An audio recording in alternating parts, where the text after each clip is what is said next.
Welcome to the Geek podcast, where we have games and it has been a year. I'm Void and I'm here with my co-host Beej. Oh boy, it's been a year. It has, for both of us. It's been a long one. Today, we're talking about our games of the year for 2018. And always, right up front, I like to say it's our games of the year from this year. So it's not necessarily things that came out this year. It's things that we each experienced this year. So I think some of that crops up on both of our top 5 lists, if I'm thinking right. I think so, yeah. Looking back at them, yeah, definitely there are. Okay. Yep, so that's always a piece of it, but we're excited to do this one. This is always fun to start wrapping up the year and talk about games for a while. Yeah, this year's been kind of weird on games for me. Looking at them, it's been going back through, I couldn't remember very many of the games that I played, and then when I saw what I'd actually gone through and done, I was like, oh yeah, I played like a lot of video games this year. They might not have been a lot of titles, but I played a lot of games over the course of the year. That's not a bad thing. It's never a bad thing in my book, but I mean, you know that this is like my primary hobby outside of work because there's so many other, I mean, we have our Best of the Rest episode. I always like talking about that stuff too, but like this is what keeps my brain engaged when I'm not at work. You know how like when your brain's exhausted from work, you like to do something else that actually like exhausts your brain in a different way? Like that's what I like games.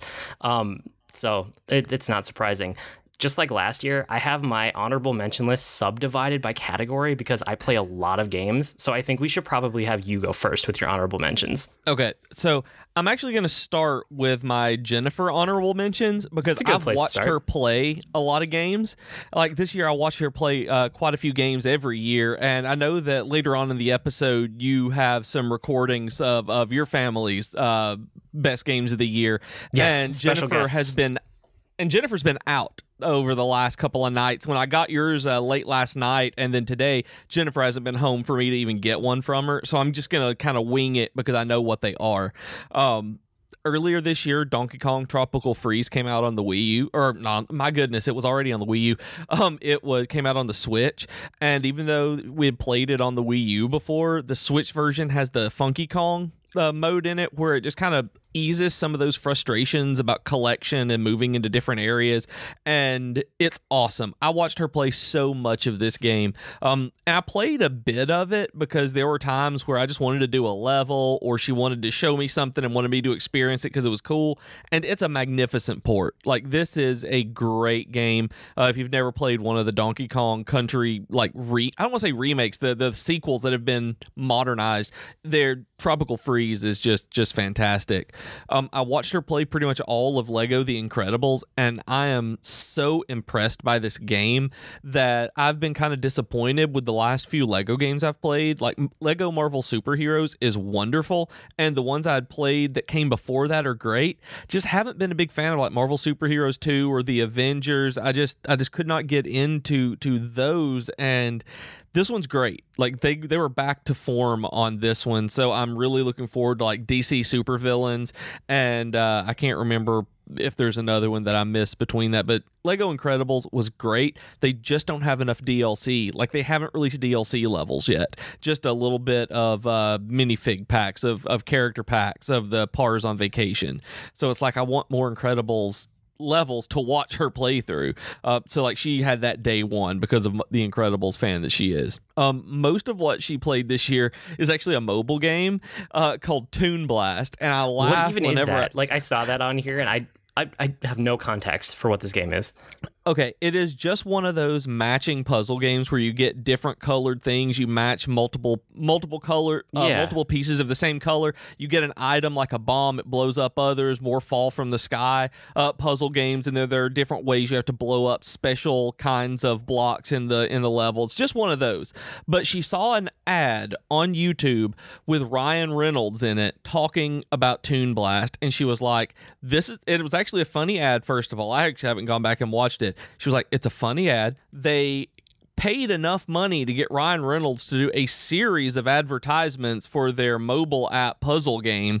I'm going to download it and see what it is. Ryan Reynolds says it's okay, and she laughed when she said it. She really didn't think that Ryan Reynolds was sitting there playing Toon Blast. But turns out, like, she is very into this game. Like, apparently it's very well made because she's close to level 1000 on Toon Blast. And she's the kind of person that will play one of these games, burn out between 200 and 400-ish levels And that's over the course of months there. She's like, I'm done with this now. She'll open it on her phone and play it occasionally. This one has been an everyday thing that she's played it, and she's on like level 1,000 and has never spent a dime on it. Wow. She is proud that she has never paid one time in that game. And I keep trying to get her to, because you and I have talked about that, we like to support the developers and all of this. Like when you get that enjoyment something out of a game, it feels like, for you and I anyway, because we do gaming all the time. Like when we get that much enjoyment out of a game, we try to give the developer money, even if we don't need to. Like I feel like that's kind of my approach to a lot of mobile gaming these days. Yeah, it really is, because I'm like, you're giving me quite a bit for this. And it's like, yeah, I'll help myself out, and I will go and give you a little bit of money so you can, feed your family. But it's a point of pride for her. She's like, it would destroy who I am on the inside to pay for a game. And it's just, she hasn't done it. Like, she doesn't believe that. That's so funny. But she's like, I will not pay. I want to see how far I can get and not pay. But it's just like, and every time when she makes these noises, and it's always so funny to me, like she started out, whenever she beat a level, it gives you this big like the crest or splash screen that just says Toon Blast on it, because you Toon Blasted to win. Okay. And she just, from the other room, I just hear Toon Blast in this real country accent that she's exaggerated. And so occasionally we'll just do that to each other and just yell Toon Blast at the other, because 1,000 levels of it, you see Toon Blast a lot. But it's really strange, because it is an interesting puzzle game. I've watched her do it, and I've sat there beside her as she's played it, and I'm like, oh yeah, I see how this works. You can do this. And she's like, don't touch my screen. And it's like, but I know I'm not going to download it. Like, I've seen how she gets to it, and if somebody like her will get addicted to it and really play this that much, I'm not going to invest in it. Like, there's no way. I know how I am. And so I'm really glad that one of these games, as simple as it is really engaging her, because the puzzles are legitimately hard and challenging, and it has to be to keep her attention. That if the puzzles get to the point where they're not fun and they're too hard without any kind of progress, she won't play it. This one apparently balances that, because it's kept her for over 900 levels, and she's closing in on 1,000, like I said. Yeah, that's impressive. And then just this weekend, I think the Smash Brothers episode that we recorded aired last week as people are listening to this, right? Probably. We've been recording twice a week for like 3 weeks now, so I think that's right. That sounds right. Okay, so last week you guys listened to us talk about Smash Brothers, and you listened to Void telling me that I've been playing Smash Brothers wrong for 20 years. So I went for this the weekend, way that you wanted to, what you were trying to get out of it. I think you were playing it wrong. You're not playing wrong if you play that way. It's just that like some people like that version, and other people like the more like fighting game, like pare it down, get down to the basics and the core of it. Well, I went that night and I played it that way. Okay. And I liked it on the Omega levels fine. I still wish that I had more varied move sets, and I enjoyed it. I enjoyed it a lot more than the 4-player chaos of everything. Like, I will grant it that I could see myself playing that, especially with friends. If I had it, I would totally be all in on that. But this weekend, the reason I bring it up here is because Jennifer had seen me play it. She was like, I want to play a video game with you. You want to play Smash Brothers? People are talking about that. And I'm like, yeah, I've got the Wii U version. We hooked it up. She hated the just me and her one-on-one with no items. She thought it was boring. Okay. That you press the same few buttons, all the characters, she said, like, you don't have anything to notice. Like, I'm just feeling like I'm just mashing buttons because I'm pressing the same ones over and over again for every character. I'm like, cool. So we put it on the multiplayer ones where we had a couple of computers and like one item, like we had the Final Smash item, and that was it. And she liked that one a lot better. We continued playing for a little bit, and then she was done. But like the part that I didn't like the most, she liked better, and the part that I liked better, she absolutely was like, I can't play this. This is terrible. So I just thought that was interesting that she actually gave Smash a real shot, and we played it together and did find that it was more enjoyable. Both sides, both parts of it was better than playing alone. That's super interesting. So I wanted to bring that up as an honorable mention because for the first time, I've found a mote of enjoyment out of Smash Brothers, and it's because of you. So thank you. Hey, I'll take that as a win. So, that was what Jennifer really did this year. Those are the main ones that she did and she really liked. And I watched them by default, proxy. I guess, by proxy. That's the word I'm looking for. She also played King's Quest on the PC. I remember you talking about that one. And that one's great. Like, she's about to get back into it. As the holidays come, on her holiday break, she likes to play video games. So just as an honorable mention from earlier in the year when she was playing this with Christopher Lloyd as a main narrator, and it's just hilarious. I look forward to getting into that one over the next couple of weeks and seeing more of those episodes play out because they're hilarious and they're really good point and click adventures. But for me, the real honorable mentions start with Ni no Kuni 2. Like, it's what got me into playing JRPGs again this year, and I cannot talk highly enough about this game. I still haven't gone back and beat it though. Like, I'm near the end. Like, I'm right at the end, and I got to a really dull part where I'm blocked by the game and I have to go just wander around cities and collect NPCs to live in my kingdom, and I need like 23 of them, and I just haven't wanted to go wander around to do that without fighting or progressing the story. So I stalled right there, but it's just like I have one more place to go and then beat the game. But it's so good. It's an action RPG, so if you played Ni no Kuni 1 and you didn't necessarily like the Pokemon-style pet training, it's all gone in this one, and it plays more like, what would you say, a Kingdom Hearts kind of ripoff, or how would you call something along those lines? I mean, it's an action RPG. You know, it's like truly an action RPG. It's not turn-based. It's not... I mean, action RPG is kind of the realm that it's sitting in. Yeah, where you go into a battle screen, but everything within that is moving around and action. It's great. Yeah. It looks like you're playing a Studio Ghibli. I don't know how to pronounce this word, cartoon. How do you say that? I'm not going to help you, yeah, I don't know. It's that one. And because the first one was designed by them. And Studio Ghibli. Ghibli, I don't know. Studio Kimmy Gibbler, I have no idea. Neither of us are like anime people, so we're making people very frustrated yelling at the podcast. We're going to move on from this. That's going to be great. But regardless, they did the art for the first one, like actually drew it and animated it, and that art style is still carried on into the second one, and it's great. Like, this game is wonderful, and if you find this on sale, it's on kind of 40 to 60% off occasionally on some of the platforms. Pick it up if you care anything at all about JRPGs, because it basically put my rest of the year in focus and gave me some wonderful gaming experiences this year because I played this one and made me remember how much I liked action RPGs and JRPGs in general. That's so cool. So out of all the ones, I mean, I've looked at your list, obviously. We build the show notes together. This is the one I'm surprised didn't actually make it on your top 5. Like, I was so sure based on how you talked about this game earlier in the year. So I have to assume this is just barely out of the top 5 for you. It is barely out of the top 5, and the main reason that I didn't is because it was one of the very few on here that I have not wanted to go back to because of the point where I'm at. Okay, that's fair. I just need to know like how close it was, because I was like, am I really that far off? But okay, if it's just this was the top 5. one that was right there. It would probably be number 6. It would either be number 6 or 7, depending. Where I am in Dragon Quest 11 made it on the honorable mention, so I'll talk about it. It and Ni no Kuni are right neck and neck on the top 5 list for 6 and 7 right there, because they're so good in almost every way.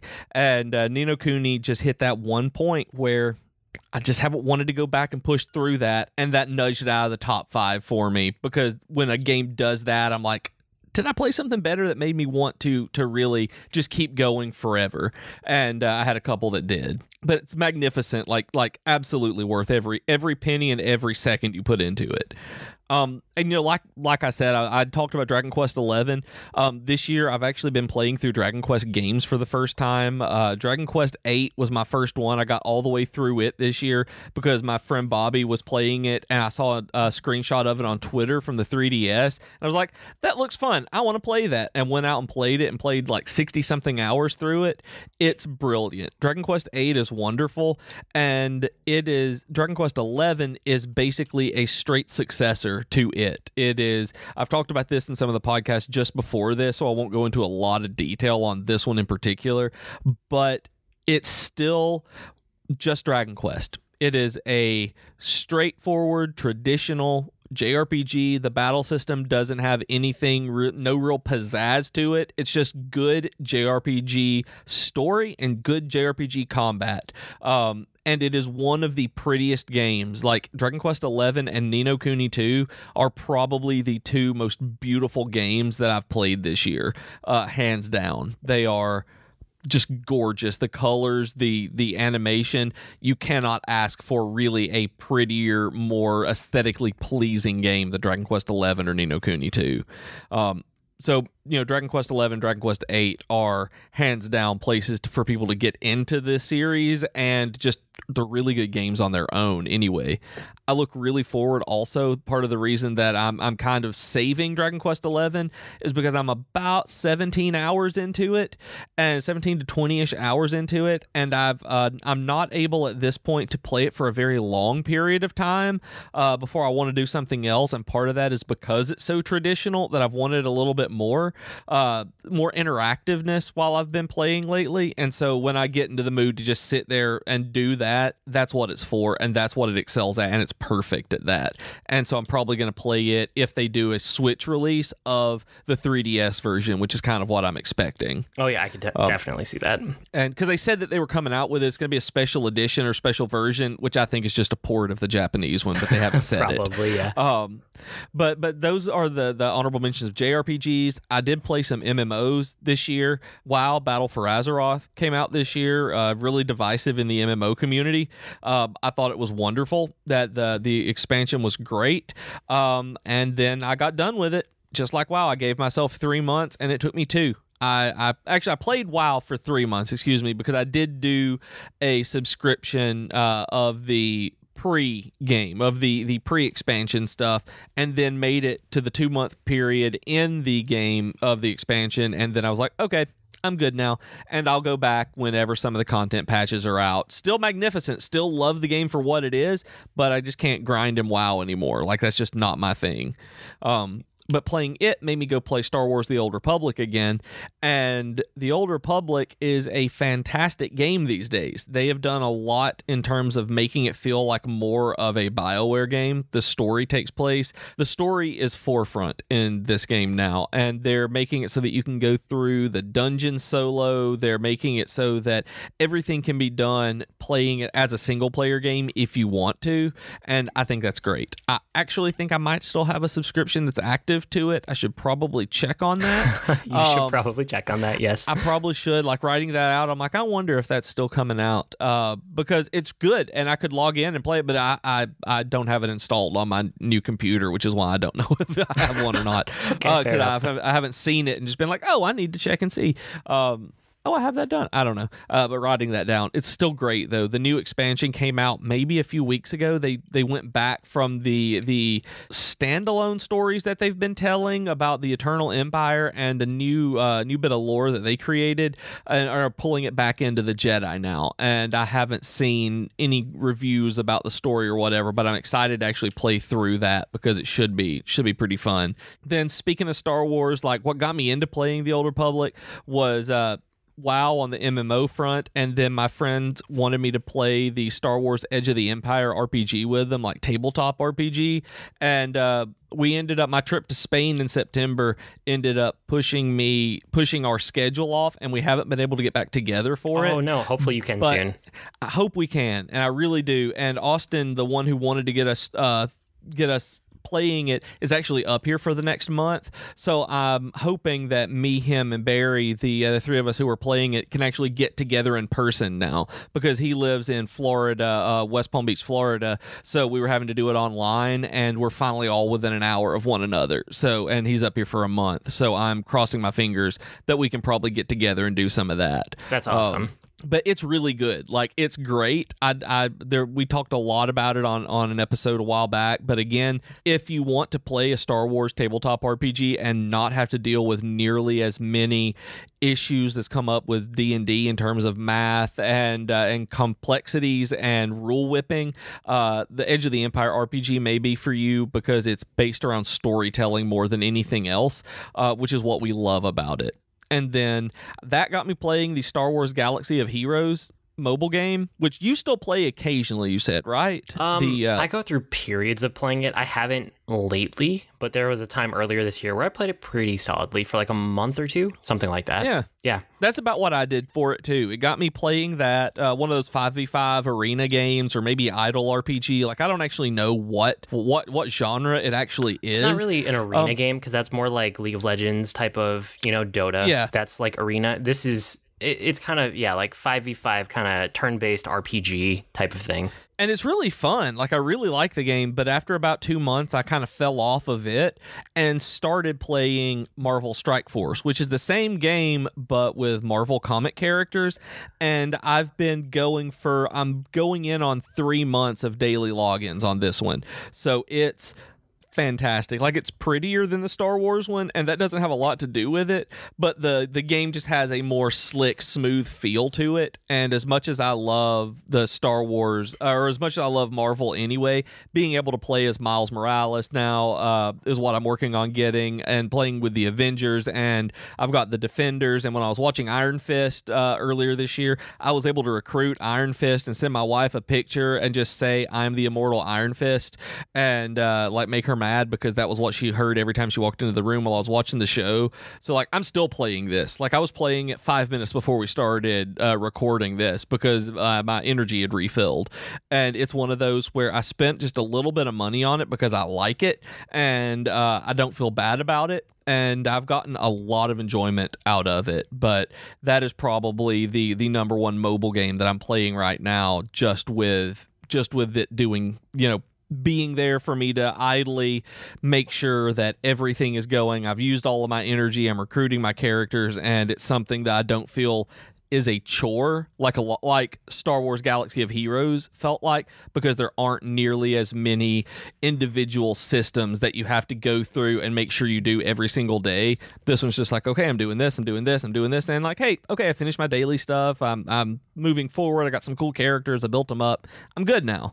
I like it because it has enough stuff to keep me going, but not too much to overwhelm me and make me feel like if I don't log in that I've lost everything. That totally makes sense. There's definitely a balance there that when a game gets it right, it's like, okay, this is the right game for me right now. Yep, that's the way this one is, where I don't feel in any way underpowered, even if I am underpowered, because there's a lot of stuff that you can do at every single level. You can do raids, what they call raids in an alliance, like kind of gauntlet style, like you move from one battle to another along different paths. You choose your path and fight different themed battles and different bosses and stuff at very low levels to very high levels. So it's not something you have to spend months and months to get into that kind of stuff. You just spend months and months to get into the higher versions of it that have a bit more variety. So, but I really like that one. And that's really all of my honorable mentions at this point. So, I mean, it sounded more than I actually thought it was. So, well, yeah, I wanted you to go first because, like I said, I subdivided mine here. Right. I'm going to start with one that's a standalone subdivision. It's an amazing achievement. It's an amazing achievement that's not actually very fun. It's Red Dead Redemption 2. I know that's why you're laughing. It is because I read it as you started it. Like I hadn't actually read that entire sentence. I don't know how I missed the second half of it. And then you said that. I was like, what the? But yeah, it's so interesting. And like, I know I did a whole episode on Red Dead Redemption 2, so I'm not going to belabor the points that I made in that one. You can always go back and listen to it. But it's such an achievement in like media and game design, and it's incredible what they did. And it's so interesting. And the other thing is, like, you and I kind of tried to get, like, we kind of rapid fire, like, did all the things right for the end of the year a week or two ago, so we could have that Geekery episode so that we would be ready for this episode. And in that, I broke, and not really a rule, but more of like the habits that I've been in, where I only really play one game at a time. So during that week, when you and I realized that needed to happen, like, I jumped between so many different games. And after that was out of the way, and after, like, okay, our list is done here for this episode, we've been sitting on this list. It's been mostly locked in for about a week. So this last week was the first time where I was like, oh, I should go back and, like, pick up all these games I set down and see which ones I actually want to spend time with and, like, dig back into. And a lot of them I found that were like, oh yeah, I got what I wanted to out of this game. I see what it's doing. I don't need to play any more of this. Like, I'm ready to move on to the next thing. But Red Dead Redemption 2 is one that I started playing again. And it's just because it's so interesting that, like, what they did and the achievement of it and the crazy level of depth and, like, the storytelling is super interesting. The characters are really well developed and, like, they work. It works so well. It's still not, like, fun, which is, it's so weird. And one of the things that I appreciate from this game is how much it made me like truly appreciate video games. Like, having Assassin's Creed Odyssey and this back to back was so interesting because Assassin's Creed leans so far into like the video game-ness of it. And I think that everything seems like it tries to go more and more realistic over time. And this is finally the point where I was like, oh, that's too far. You know, like, we don't need that. I don't need that. Like, I appreciate a video game that knows what it is and has fun with that fact. And like Assassin's Creed Odyssey is one of those. There's a couple others on here. I don't want to spoil my top 5, but there's one right at the top that's very much that too. And like, this is how I know how much those mean to me, is because I have this to contrast them against. So I appreciate Red Dead Redemption 2 for that fact alone. But at the end of the day, like, it's extremely interesting. It deserves all of the attention it gets. Like, I can totally, if I needed to, I can make the argument for it being Game of the Year because I know how to build that argument. It's just not how I personally feel. So if it shows up at the top of people's list, I totally get it. It's just not like for me, but I'm still playing it because I'm getting something out of it. So that part deserves to be said for sure. I mean, if it gets Game of the Year on someone's list, it means that they enjoy certain kinds of games more than you do. Exactly. That you can appreciate what it is. It's like I can appreciate good anime. Like, I know that it exists out there. It's just never going to be the top movie that I'll watch every year. I can sit, enjoy it, recognize what good it is. It's like, okay, I'm glad that you guys love it more than I do. No, that's how I feel. That's how I feel about Red Dead Redemption 2.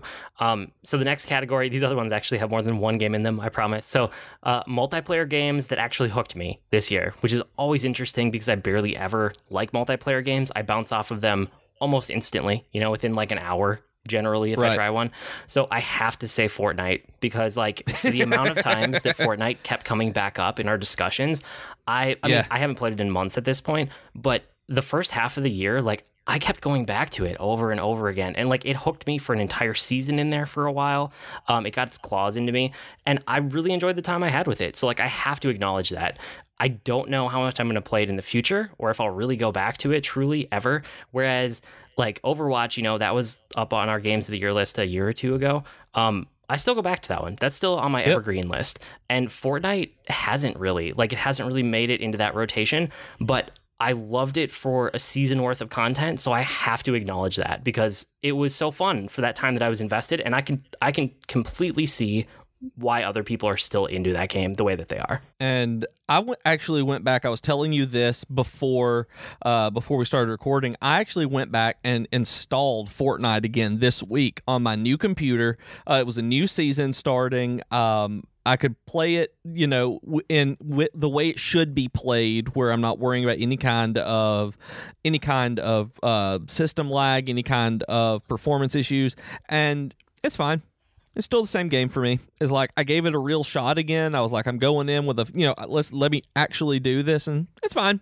And I'm still not sure why people went as nuts for it as they did, but it's good. I'm glad that people like it. I just don't understand the phenomenon still. It's funny because like I'm in that perfect middle ground where I can see your point and I totally know why you got there, and I can see how the people who are still obsessed with it and only play that game and are only ever going to play that game are in that camp too. Like I'm right in the middle somewhere, which is odd. But yeah, I have to acknowledge Fortnite.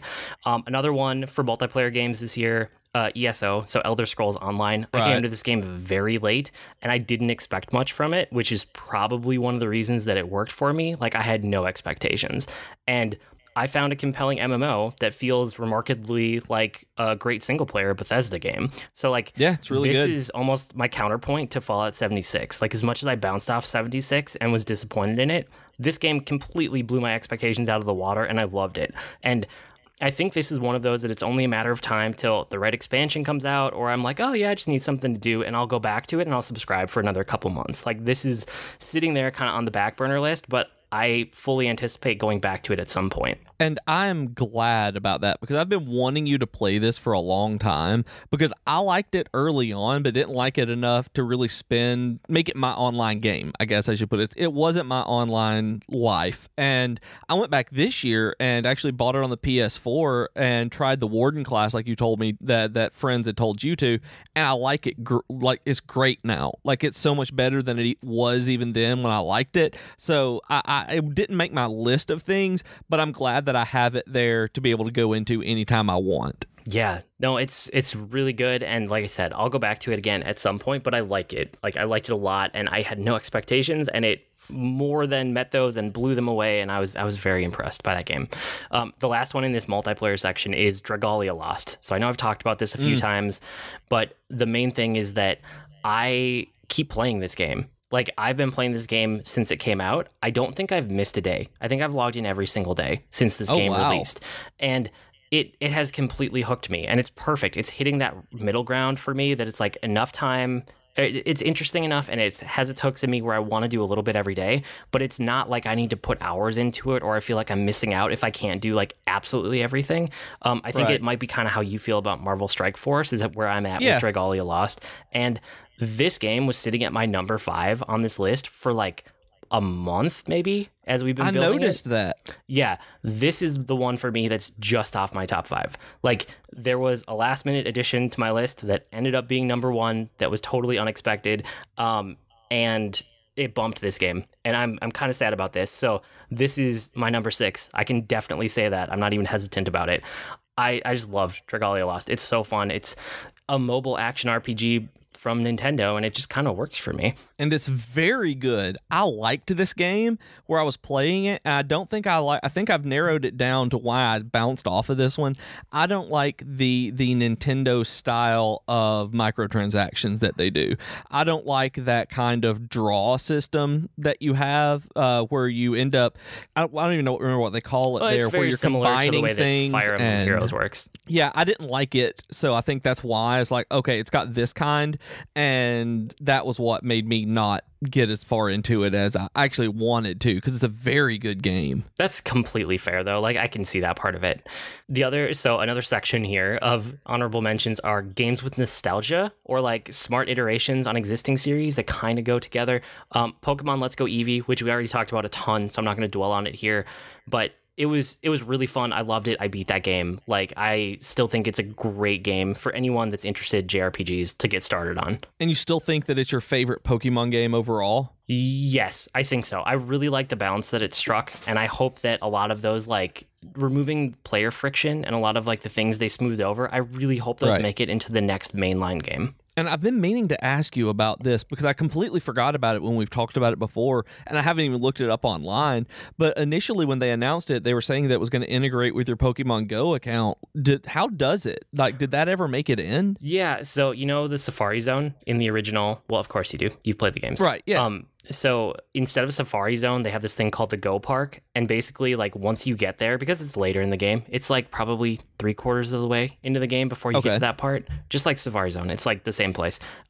There's a Go Park, and what you can do is you can just like use your phone to communicate with the Switch over Bluetooth, I think it is, and you can transfer any Pokemon from Pokemon Go into the Go Park, and then they're sitting in there for like an hour or something that gives you a chance to catch them. Okay, so the ones that you've caught, you have to catch again in game. You don't automatically get them added to your Pokédex that way. Yes, exactly. Okay. I thought you were going to get them because you caught them before, and you were going to be able to use them in Let's Go. Okay. And it's not the exact same Pokemon either. It's like it brings over a version of that Pokemon, but it has different stats, and it's not like named the same.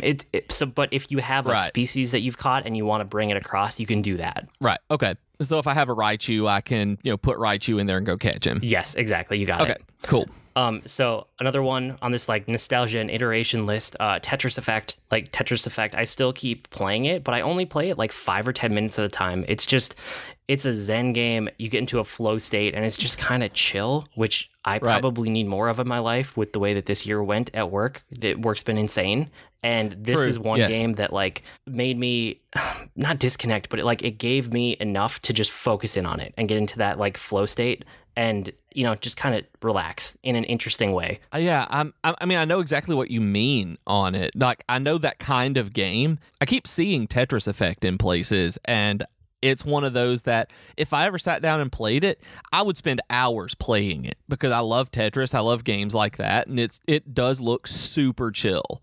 But I haven't grabbed it. It's one that if I had it on Steam, I would just be like, yep, there it is. Let's play this. Yeah, and it's just like the sounds and the visualization and the way that it all ties together, and it just works as a complete experience. I mean, it's still Tetris. Like, it hasn't changed, but Tetris is a good game at its core. And then they took that and they built a music and visualization engine on top of it, and it works. I love it. It's a great game.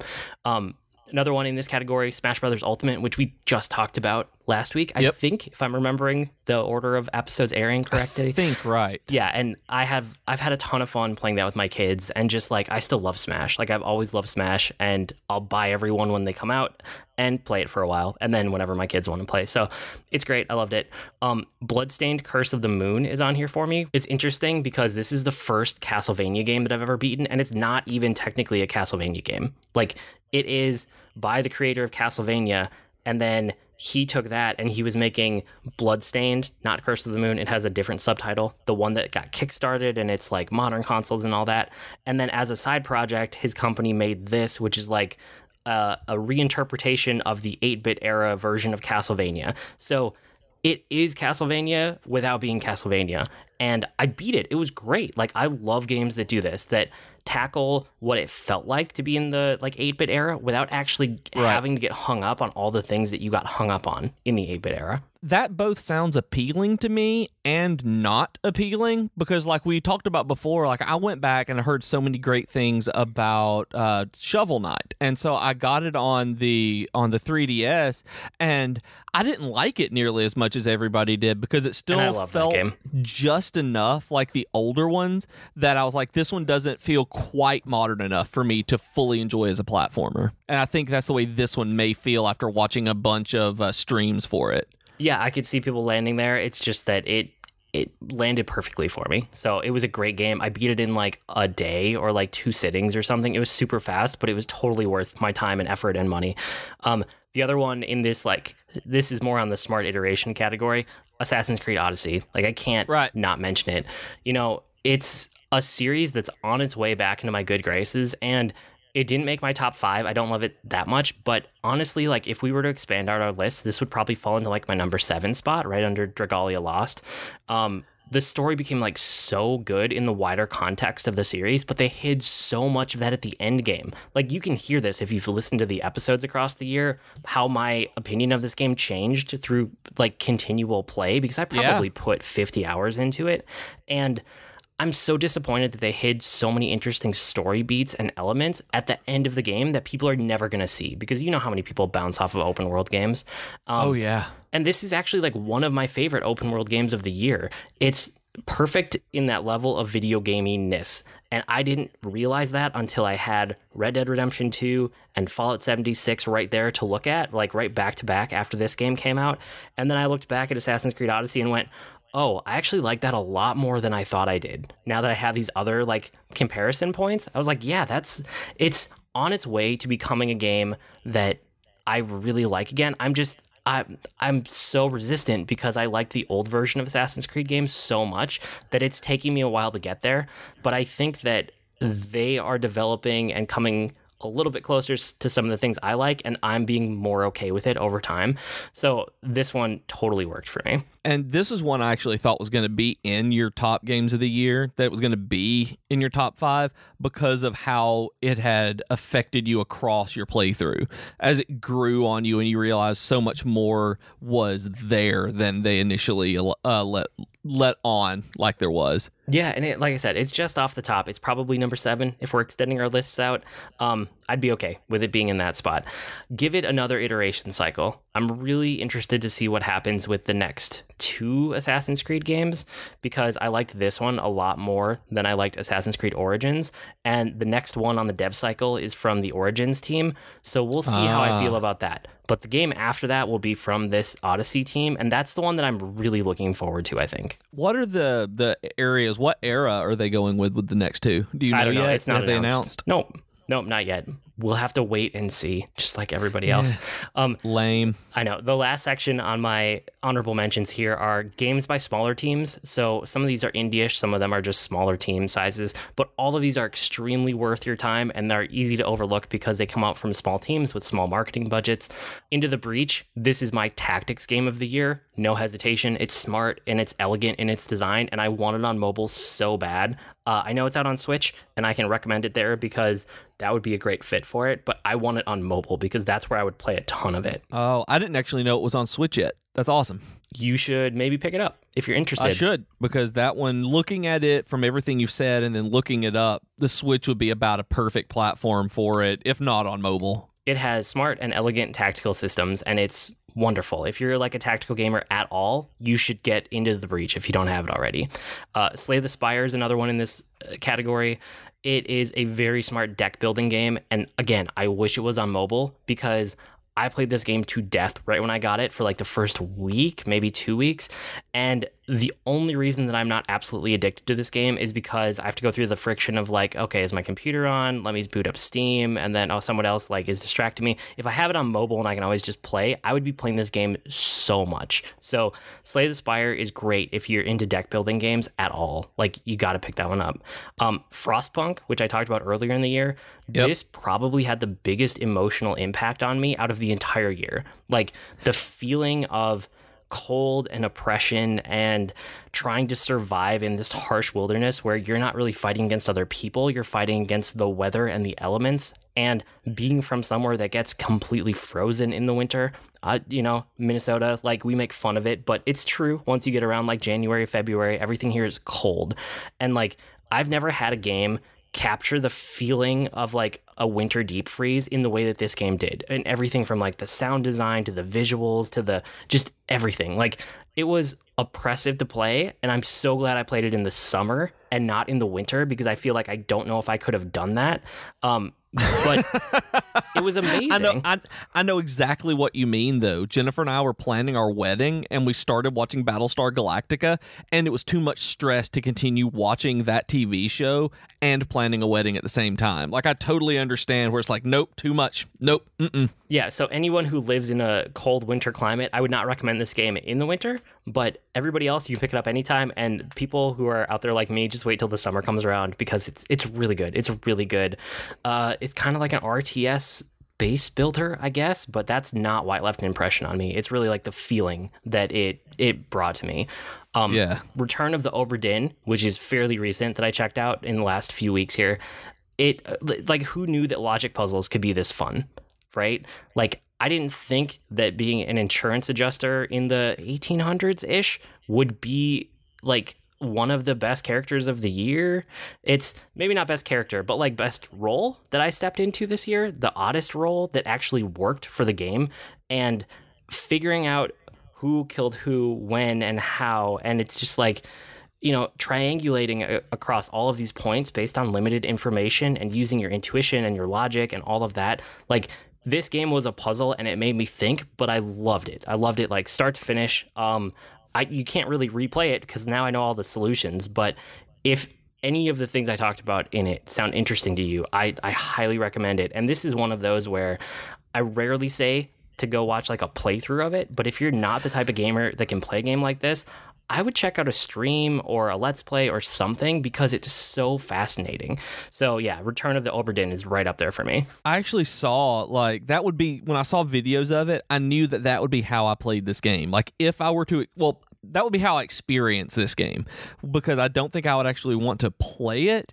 I would love, however, to watch someone play it because it's so beautiful. It is. It's so good, and it's so interesting, and it was challenging in a good way, just mentally challenging, not like gameplay physically challenging, right, but just trying to get my head around the logic in a fun way. And the last one on this list is Battle Chef Brigade. This one was like way back from the beginning of the year, but it's probably the most surprising game on this honorable mentions list for me, because I had no expectation going into it, and I ended up loving it. It's an action platformer mixed with a match 3 puzzle game mixed with Iron Chef. Like, That's what this game is. You are in a kitchen and you're doing a kitchen battle just like Iron Chef, but you have to go out and kill your ingredients, which are monsters, while you're in the middle of the battle and timed, and then you bring them back and you do a match 3 game to turn it into ingredients, to turn it into food that you then present to the judges who have different tastes. And it shouldn't work as well as it does, and it's so much more than the sum of its parts. It's one of those games where, like, it has no right to be as good as it is, basically. And this is actually one that Capsule J messaged me the other day to let me know that Battle Chef Brigade is on Discord now. And if you're a Nitro subscriber, that you get it for free. And I've already added it to my library and haven't installed it yet. It's on my short list of things to do because of how you've talked about it, because he knew that I would love it. He wanted to make sure that I didn't miss it because I subscribed to Discord Nitro. And so I'm like, it's free. If you already do that, go add it to your library on the Discord store and you can play it completely for free.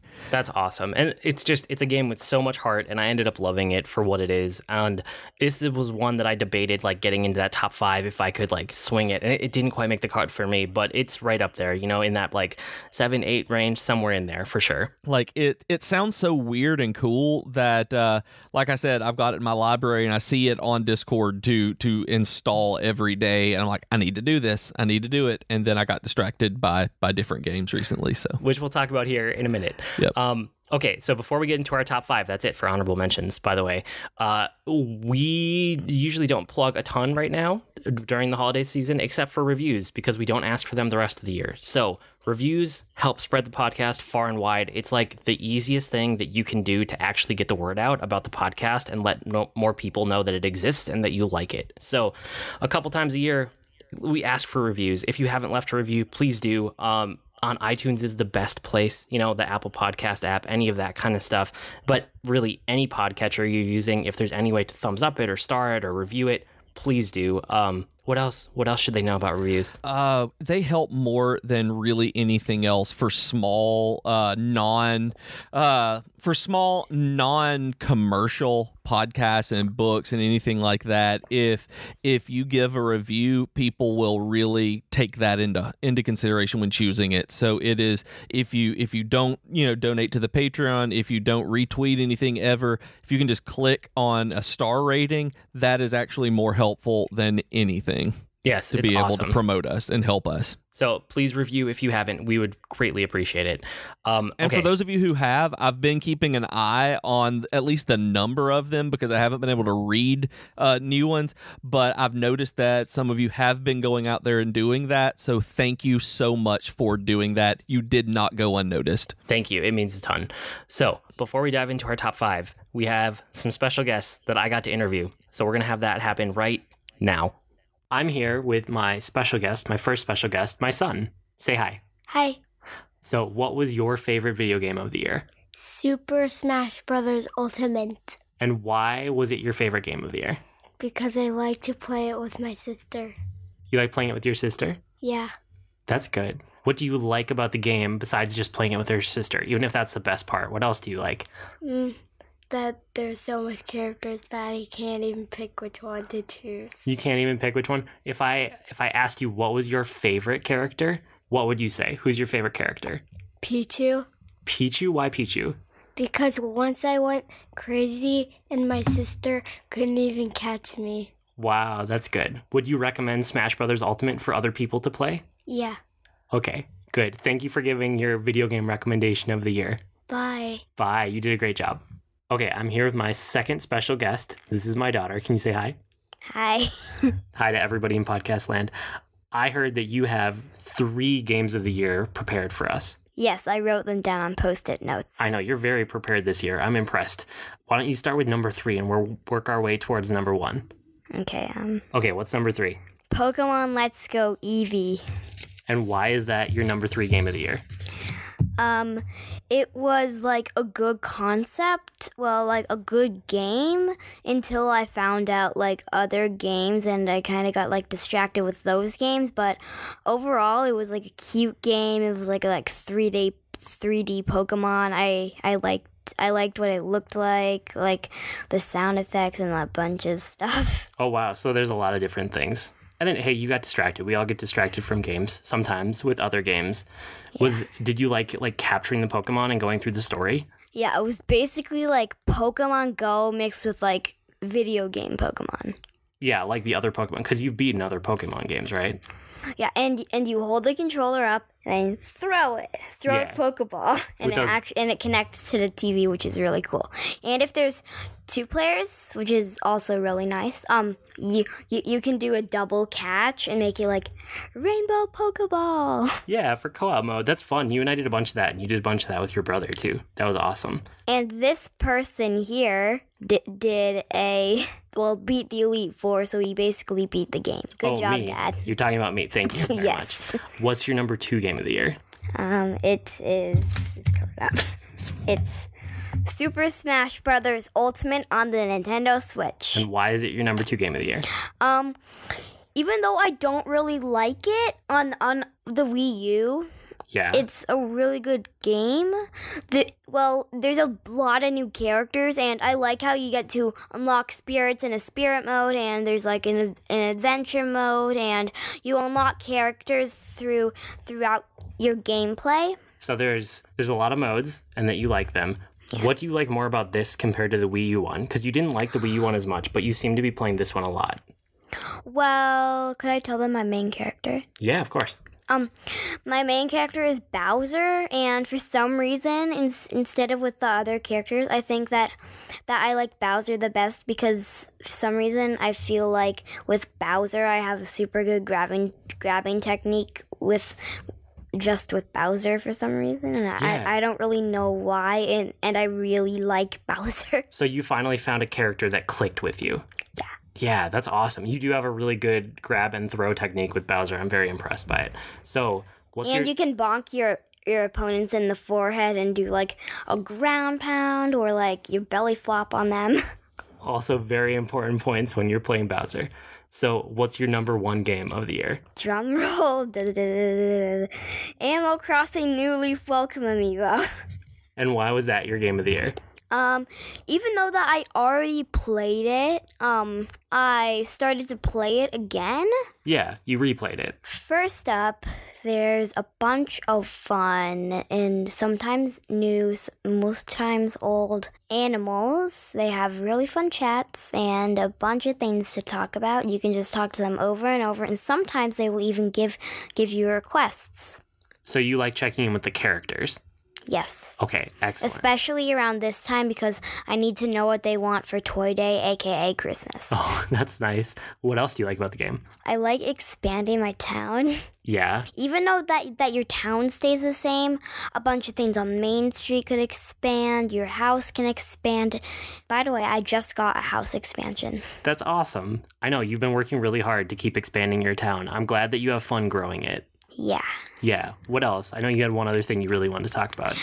It's having multiplayer sessions with my brother. You guys have been having a lot of fun with that. Yeah. Even though that there's errors most of the time, I found out that you can just go into your save bar, and instead of hitting save, you can hit end multiplayer session, and then on the other person's screen it will say, looks like it's time to go, or something like that. Yeah, you figured out the way around Nintendo's bad netcode. Yeah. Yeah, I know. You did a really good job. But you guys have been having a lot of fun. Because I normally get, even though that I'm 8 years old, sometimes I kind of get freaked out with the errors. Once I was bending down to look at something and I just stayed there and I couldn't move my character. I was freaked out. I thought that the game was frozen or broken, but like 3 minutes after that, an error showed up. Yeah, sometimes Nintendo's netcode is not fantastic. So that's your favorite game of the year, Animal Crossing, yes. New Leaf, Welcome Amiibo. Yes. Thank you for coming on and telling everybody your top 3 of the year. That's awesome. Okay. You want to say bye to everybody? Bye-bye. On to the next person. Okay, I'm back with my son. Say hi again. Hi. So you heard that your sister did a top 3, and you wanted everybody to know your other 2 top choices of the year, right? Yeah. So, can you tell us what's your number 2 choice of the year? Minecraft. Why Minecraft? Because I like to play with my sister again. That's a good reason, yeah. Anything else about it that you really like? That you can get a lot of stuff, and I think stuff that don't really exist, but I don't know. Do you like survival mode or creative mode?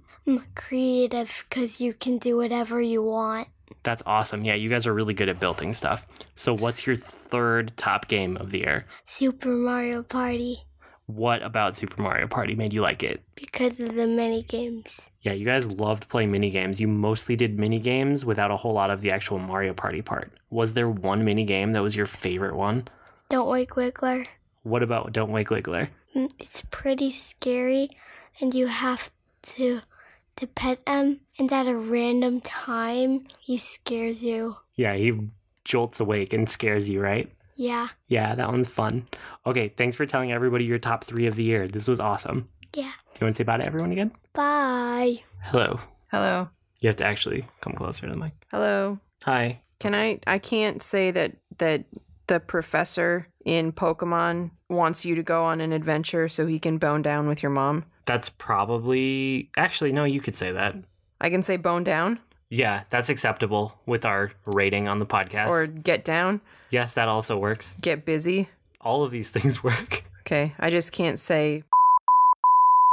Yes. That's a no then. No, those have to be bleeped. That's a hard pass. Or just I'll cut them out and no one will know what you said. Oh no, I don't want the world to not know what I said. Yeah. That's why we're doing this a second time. We are. You always record these 2 times. I always feel I listen back and then I say to myself that I could have done that a lot better given the chance. And hey, here's the chance, because I can just say, hey, we're going to do that again. And here we are. Are you ready? I'm already doing it. This isn't the thing. Oh, okay. Well, all of this stays in then. That's fine with me. I'm here with my wife, as you probably figured out by now. My name is your wife. I'm here with your wife. Thank you. Which is my wife, which is confusing for me most of all. That's why I kept it. I know. It's the best. Anything that confuses you is a win for me. That's fair enough. So this is the Games of the Year podcast. So we should probably get to that topic. You're playing a game right now, which is your Game of the Year. No, so I'm eating a whale right now. Hang on. Can you talk about it while you play it? Well, I'm done now. I could have. Okay. But I'm done now. We should probably put that down so you can focus. Oh, fine. This is my favorite game, though. So what is it? It's called Hole.io, and our son showed it to me. He's 6. I'm pretty sure this whole collection of .io games is for children. Yeah, it's aimed at them. I don't know if that speaks to my maturity level, but I'm the best at this, and I love it. I don't know. Okay, so if you guys don't know what an .io game is, are they all like this? They're all different, so just talk about the one that you like the best. Okay, so this specific one, this is Hole.io, and you are a small hole, and you move around with your finger on 3 different maps, eating So it's a mobile game. Mobile game. Yeah, it's on the phone. You eat small things until you gain a certain amount of points, and then the hole gets bigger, so you can eat bigger things. And there's 3 maps. You can be on an island or a futuristic city or a present-day city. And the island one is my favorite because if you start in a good spot, because it starts you at random spots. So if you start in a good spot, there's a lot of plants around and you can get bigger really fast. For the mode that is your goal is to eat 100% of the map, my high score is 99.6%. That's really good. Which is very good. Yeah. And then my high score for playing against other people, I have a side note about that in a sec, but my high score for that mode is almost 3,000. So that high score unlocked this specific hole for me, and it is a psychedelic rainbow hole, which is the best. It's so awesome. It's a cosmetic reward. Yes, it is. Yeah, definitely. Because, well, here's the thing. Here's my side note. I don't think I'm playing with real people. No, we've talked about this. I think some of the modes might be, but the one that you like the most is not. Yeah, the one that's actual local players that you have to connect with, that one obviously would be. But I play this game on break at work, and I'm in a basement, in a school. There's no Wi-Fi down there, and it loads immediately. So I cannot be playing with real people. And I thought I was actually consuming other people's holes and expanding and getting super high scores and just beating them into submission, and I wasn't. You think you're just dominating the computer. Right. And that's something. It's not as much. I thought I was a lot better It's still satisfying, though. You keep playing It's very satisfying. Oh, the best part is probably the tappy on the phone. What is that? Oh, the haptic feedback. Haptic feedback. So when your phone taps you, every single time you eat something, it will tap you. So if you eat a succession of street signs or something, and it just goes ta-ta-ta-ta-ta-ta. It's so nice. And every round is only 2 minutes. So you can end a round and then tap, and you're playing another round, and it could be on a different map, same map. You can switch modes. It's amazing, and everybody should play it. Yeah, it's definitely a game. I don't even remember when I started playing, but I didn't stop playing until I was the highest ranked that you can be. No, I don't think I've seen you play a game this consistently for this long ever. I don't know, maybe, but if it is, it's been a really long time. Yeah, I don't see myself falling out of love with Hole.io. So, comes highly recommended? Yes, definitely. Okay, good. So then the other thing that I know a lot of people liked hearing about last year, so we should bring it up again before I let you go. My knitting, for sure. I haven't been knitting a whole lot. Just this one sweater for my dad for Secret Santa. So not a whole lot going in my album. Maybe some cotton. And I have some stuff in the queue. But I've been super busy with school and work and the kids and you and the house and the guinea pigs and life. Yeah. So yeah. That's not what I was going to say, but I'm glad that you snuck that in there. What is your favorite game of the year that you watched me play? Whether that's to actually enjoy it, which probably not, but to make fun of or to criticize, because that's always fun for me too. Oh, I love the ongoing criticism of games. It's not, I don't actually hate any of it. It's just silliness. Exactly. Yeah, it's stuff that I did not grow up with. So when you play it and it's awesome to you, and I'm just like, I don't get this part. I don't accept the premise of a lot of the games you play. I think I've mentioned that before. Yeah, you keep me honest. It's good. The one, I think it's called God of War. Yes. You are Kratos, a god king. A god, but yeah. Okay. Very, very important guy. Sure. Right? Super big muscles, big weapons, mucho fighting, and you can't read, so you have a small boy that follows you around and reads for you. I don't get it. Why are you babysitting someone else's small boy? It's his small boy. It's his son? Yes. Well, why didn't you say that? Because you're not wrong. It is a small boy that follows him around. And why can your son read and you can't read? Who taught this small boy? And if it was school, leave him at home so he can continue to better himself with an education. I get that some people like travel for work. That's fine. But he's like in third grade. Max, he's in third grade. And he has a small bow that he can shoot arrows from afar, right? Yeah, for safety. Not allowed to be with daddy in the melee. No, OSHA. Because he's not a god. I mean, obviously. We're getting into spoiler territory here. Oh no, spoilers! Yeah, I knew you'd say that. Yeah. Yeah, of course he's a god. He's the son of a god. Yes, but he's also a god. He can't read. He's a godling. Sure. But your dad can't read. How did you learn to read? The mother. Okay. I'm sorry. This is not a Leave It to Beaver moment for me though. But mom, keep the kid in school. Like, why is he better going off fighting the bad guys with dad in the swamps? And dad can't even read. What if you lose the map, Mom? The mom is dead. Oh, no. I know. That's how the whole game starts. It's not spoilers because it's the very beginning of the game. I didn't know that. Yeah, now you know. Oh, so he has to be with his dad. Yeah. So really, the dad is a single parent doing his best. He's trying to, yes, he's doing his best. Oh, I'm a horrible person. No, you're not. Oh my gosh, how am I going to get over this? It's been all year bashing this man. Well, you're not wrong. He does have a small boy that follows him everywhere. The core of your assumption is still correct. The small boy is doing his best and his virtues are that he can read. Yeah. Oh, I'm such a horrible person. Okay. I cannot believe this. We have to do another segment where I don't bash a single parent doing his best. Okay, well, you've already done that. Talk about something else. Any other games? Literally any other games? Anything else. What else from the year I have to redeem myself. All video games are very good. I have to just like I have to gain some dignity. But everybody should play Hole.io. Yeah, I'm going to circle back. Hole.io, the best, like choice mobile gaming. The end? I need to be done because I'm digging myself into a hole.io. Ah.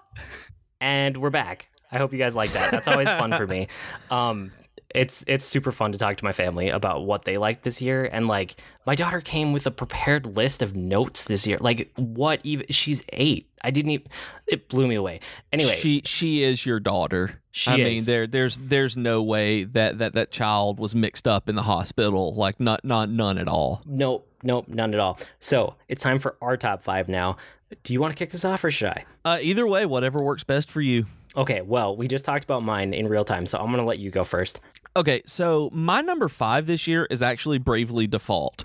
It's years old. It is, 3 years old, I think, at least, maybe 5? Like, I really don't remember what year this came out. Like, it's very old in terms of playing new games and making a top 5 list, but it is one of the best RPGs that I've played in forever. That it started out as a Final Fantasy game, then got moved into its own IP, and I'm so glad that it did, because I'm glad it didn't just fall into being yet another Final Fantasy game, that it stands on its own so well. It has probably the best version of the Final Fantasy job system out there. I actually like it better than Final Fantasy V's, and I know that's blasphemy to some people, but I think it's great the way that you can bounce back and forth and put different skills on certain things on people. It's just, I love this game, and I'm sad that I waited to play this after everyone was telling me how good it was for years, and I'm also happy that I waited,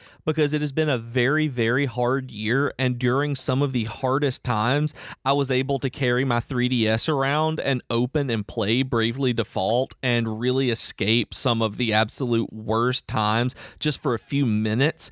And it was great to be able to just pop open my 3DS, do a battle, like farm something, look at something, read whatever it was for a side quest, and just close it when I had to. That this game has a special place in my heart because of that. It really was a right place, right time for me. I mean, I put in how long? I don't remember how long I played this, but it was dozens and dozens of hours. Like, it's a long game, and I loved it. I loved every bit of it. Like, it is one of the best RPGs that you can get right now. And I haven't finished the second one, Bravely Second End Layer. I've got, and I was almost Bravely'd out at that point. Like, bad things happened. My mom passed away, and I was just like, yeah, not Bravely Second right now. I'm just, things happen. Yeah. And but I didn't play that one. It was the right time, like right game at the right time for what you needed, which is always, it's so huge when that happens. Absolutely. Like not to put any kind of downer on it, I beat it, and my mom passed away, I think, a day later. And so it was like perfect timing for me to finish that up, to really have had a good experience while the worst experience was going on. So it's a very, very good game. I'm glad that it was there for you as a coping mechanism too. Like, everybody needs those in times of stress like that. It very much was. And so, take it for what you will, but that game, if you need something like that, you can definitely get into that game. Number 4 for me is actually the Tales series. Oh man, I don't get a number 5 this year. That was Bravely Default. That was your number 5. Oh, I thought we were going straight through. Okay, yeah, go ahead. You gotta build the tension. No, there's a structure to this. We're going 5, 5, 4, 4. We have a way of doing this. My number 5 is Cuphead, which does not have nearly the emotional significance as your number 5 did for you, but it's just like, thank goodness. Yeah. It's probably the best platform shooter that I've ever played, honestly. And I don't know what I expected out of this game, but I didn't expect to be challenged so much and at the same time fall so in love with it as a game. This is one where, like, when we put together this list, we have to go back and kind of see, like, what did we even play this year, especially in the first half of the year. And this one fell in that weird spot for me where it was like after we recorded our games of the year last year, but before we started like our next season. So this was kind of lost in the shuffle there, and I didn't realize it until I was pulling stuff for this list. And there's no way it couldn't make the list for me. Like, it's so good and it's so challenging, but in a perfect way for somebody like me who spent my life playing platforming games and shooting games and all that kind of stuff, you know. I want more of it, basically. Like, I want more games like this. And the other thing about it is the style. Like, the style just blew me away, you know. Oh, the style is outrageous. Oh man. It's one of the most stylish games I've seen in years. I mean, as much as like Persona 5 is probably the most stylish, I would put this up near the top for sure, somewhere near the top, because it has a style all its own and it embraces it and executes on it and succeeds what it's trying to do, basically. Yep. And this one was one that I wanted to really like and ended up Steam returning because it's the platform shooter. And I love platformers. And if it had been a hybrid platformer, if it had been a Metroidvania, if it had been anything but a platform shooter like it was, I would have stuck with it even during the hardest parts.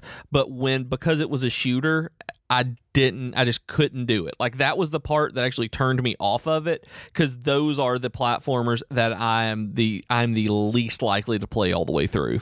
Yeah, I bounce off of them a lot, which is another reason that I'm surprised this one did not have that happen. Like, I was hooked and I beat it, and I'm so proud to have beaten it too. That's another piece of it too that I'm sure it's hard. Yeah, it's hard, and like, I beat it and I feel good about that. So yeah, that's my number 5. Okay, now what's your number 4?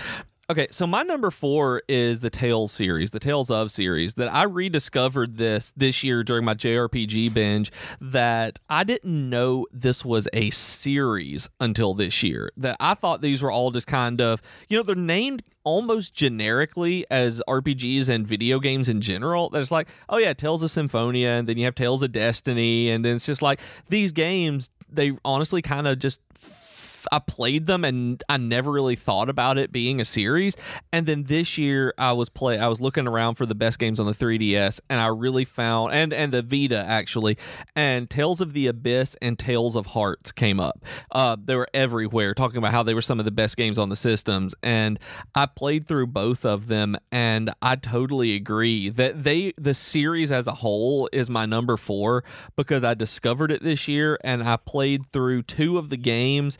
And Tales of Vesperia is being remade on the Switch that comes out in, maybe as of this recording, in 3 weeks, I think, and as the Ultimate Edition, and it was only available on the 360 before that. And it's like it's the best in the series by most people's standards. I mean, Tales of Symphonia was one of those games that was on GameCube and so many people played, but never, and really thought wonderful things about. And now there's a Steam release that you can play, and just Zestiria and Berseria and all of these that are out there, they're all the same series. They all have the same DNA, and I'm very excited because I love these, and I didn't know that I loved these. So I really listed them as number 4 because I went straight from Tales of the Abyss to Tales of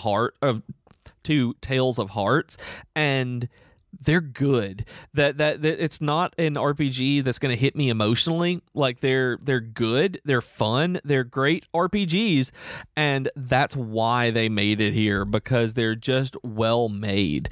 And Tales of the Abyss is the only RPG whose main character is designed to make you hate him, that you hate the person you are playing as. And I think that is such a unique take on the JRPG person without a personality, that so often you have this protagonist that you're playing that's really this blank slate, that often you give them a name, they don't have lines, and you're actually role playing them, and you're giving answers like you would, blah blah blah.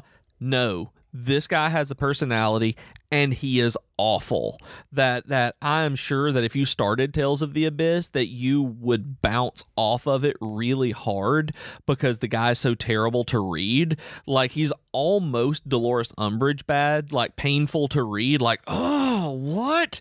But the entire story is him not being what he is. And so by the end of the game, you see a lot of character growth, but it's because instead of starting at like the Luke Skywalker whiny normal hero story you get, this guy's just terrible. Like, you hate him. from the beginning, and you have to control him and see his story the entire way. And really, the sympathetic characters are the party that you have who interact with him, and you learn all of their stories. And I thought that was just a magnificent way to tell a story that's not done nearly often enough. Dude, that's super interesting. So this is like the one that surprised me on this list the most, I think. Actually, your next one is, but for a completely different reason. But like, I remember you talking about the series and playing through the games. I just don't remember it being like a huge thing that you like really loved. So I was just surprised how high it was on your list for the year. It's one of those that the more I think about it, the more I look forward to these games. I heard there was another one coming out. I know that Vesperia is coming out in January for the Switch. They've announced that they're working on a brand new one. And I found Zestiria and Berseria on Steam for, I think, like $6 each or something like that during one of the sales. And it's just like, I have a backlog of these to play when I want to, and I'm looking forward to it. They're shortlisted because they're just so good to play. They have good gameplay, if nothing else, that they take hours and hours to get through, but at the same time they're not like Dragon Quest where you play it when you want the absolute quintessential JRPG experience.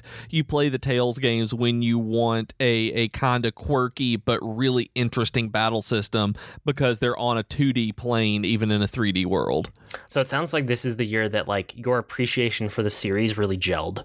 Yeah, it really did, because I'd played them disparately since the first one. Since the first one was an emulator ROM that wasn't released in the United States and was fan translated, that was Tales of Phantasia when I was a teenager, had no idea this was a series of these because the name is so generic. Oh, that's so interesting. Okay, cool. Yeah.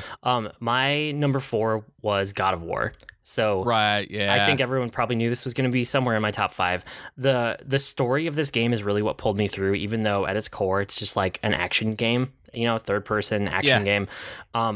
But it's an amazing looking game. I love some of the stylistic things that they chose to do from like a cinematography standpoint. The fact that the camera never cuts for the entire game, like that was impressive for me the whole time. That still blows my mind. I mean, I can understand for something like Birdman when you're looking at cinematography that they can do that, but for a video game not to have that happen blows my mind. And it's amazing looking, like in terms of you look at it and you're like, oh wow, this is like the most my machine can do, the most that like this console can put out. Like this is probably the game of the generation in terms of graphics and I was playing on the original PS4. Like I don't have a PS4 Pro. I'm just kind of like dragging my feet till the PS5 comes out, and this game still just looks breathtaking. Like it's amazing the way this game looks and plays. And I rarely actually see graphics and go, wow, those are impressive graphics anymore. Like we're kind of past that point for the most part. Yep. This is one of the only games, I should say, in the last few years where I actually went, oh, wow, that's as good as graphics can be. Like that kind of thing. Like it is the top of the line, as polished as can possibly be. So that's a super impressive part about it too. But the adding depth to an existing character, even if I ended up not liking the character as much by the time like God of War 3 came around, like I played the original one on PS2, PS1, whenever it came out, and then God of War 2, and then by the time God of War 3 came out, I was kind of over it because he was just angry Kratos. To take that character, that's basically what he was. It's true. Oh, yeah. Yeah, he was just full of rage, and it's like, that's not interesting.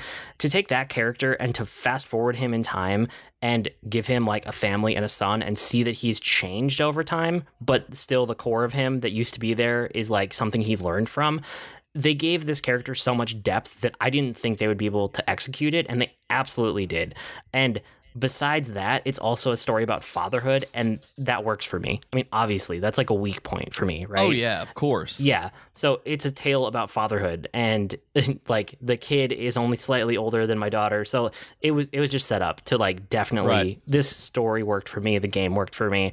I'm super excited for whatever the next one ends up being, even if it's years away at this point. But there's no way that like God of War doesn't make my list. So that was my number 4. Yeah, absolutely. I mean, I remember when that was going on, and that one has the emotional resonance for you that it had to be, like you said, it had to be there. And so, for me, we were talking about the most stylish games. My number 3 is actually Persona 5. Yes. Of all things. I'm so happy. Okay, so I've had this game. I bought it maybe a week ago and started playing it just a couple of days ago, and I'm like 17 hours in now. Like, I've had the last couple of days off, and it's great. That I don't know how else to put it. Like, I know this is like your favorite game, and part of what made me look it up was the art book that I was thinking about, all of that with how stylish it was, what people were saying about the art in general, and I saw that it was $25 on PlayStation, like you and I had talked about, that it sometimes goes down there. I was like, I'm gonna go ahead and buy this, and amazingly, the PlayStation Network took my money, and it worked out that I finally truly appreciate what these games do.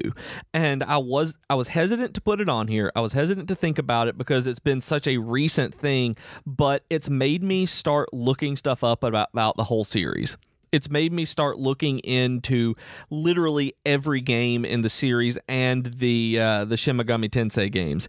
And because I played and bounced off of SMT4 earlier this year, and I like it, but I learned enough from it to really appreciate Persona 5, though, because of the Persona negotiation that they put back in 5 that wasn't in 4. And I knew what to do already. So it was just like, okay, I get this. And then it finally clicked. I got past that lull where I got through that first palace. I got used to having to go into a dungeon more than once and how to use the calendar and the time and be like, okay, now I see where this game is. And it really did make me want to go back and play Persona 4. But I mean, I'm still in this. I'm still like not even a quarter of the way in this, I guess. I'm near the end of Palace 2 right now, and it's I know I've got a lot to do still, but I went back and I actually found my Persona 4 save game. I'd backed up the entire app to my PlayStation 4, and I didn't remember doing that, and I found it,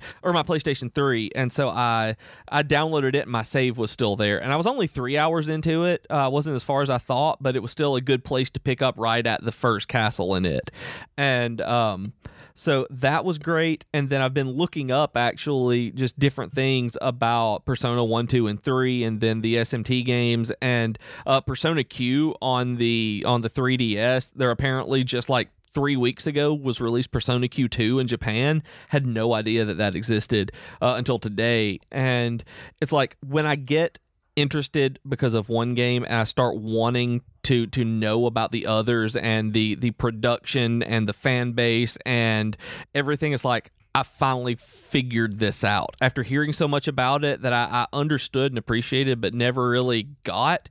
I get it, and this game is wonderful. And I keep texting you things. Like, I actually didn't text you something today about a character and the car that they get, and I'm like, what? And it just surprised me, and it's very good. Like, and it's so stylish. Good. I'm just so happy that like you got to it finally. Like, I knew you would at some point, so I tried not to pressure you, but every time I see it go on sale, I send you a link, just knowing that one of these times you'll jump on it. And part of it is knowing that it's a 100-hour game, almost that's no matter what. Is it what kept me from even trying. It's like, I know that How Long to Beat has it just as a casual playthrough being 96 hours. I mean, that's the average here for people like throwing in just playing through the game.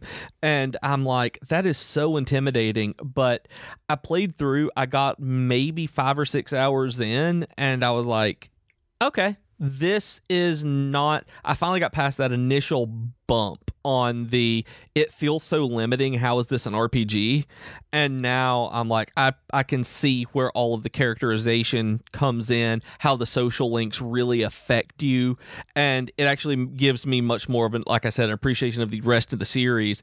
And I was telling my wife, we went and saw our nephew in a school play last night, and as we were waiting, I was reading an article, and she asked me what I was reading, and I said, I'm reading a review of a remake of a game I read a review for from like 1997.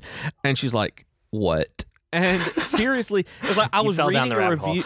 I did. I fell down the rabbit hole because I remember in EGM, the Electronic Gaming Monthly, when they reviewed Revelations Persona, which was the first time I ever heard about a Persona game, and I went and read a review of it, and then I read a review of Shin Megami Tensei Persona that they released for the PSP that you can download now for the Vita, and reading what the difference was in the remaster and remake than the original PS1 one and the original PS1 American one specifically.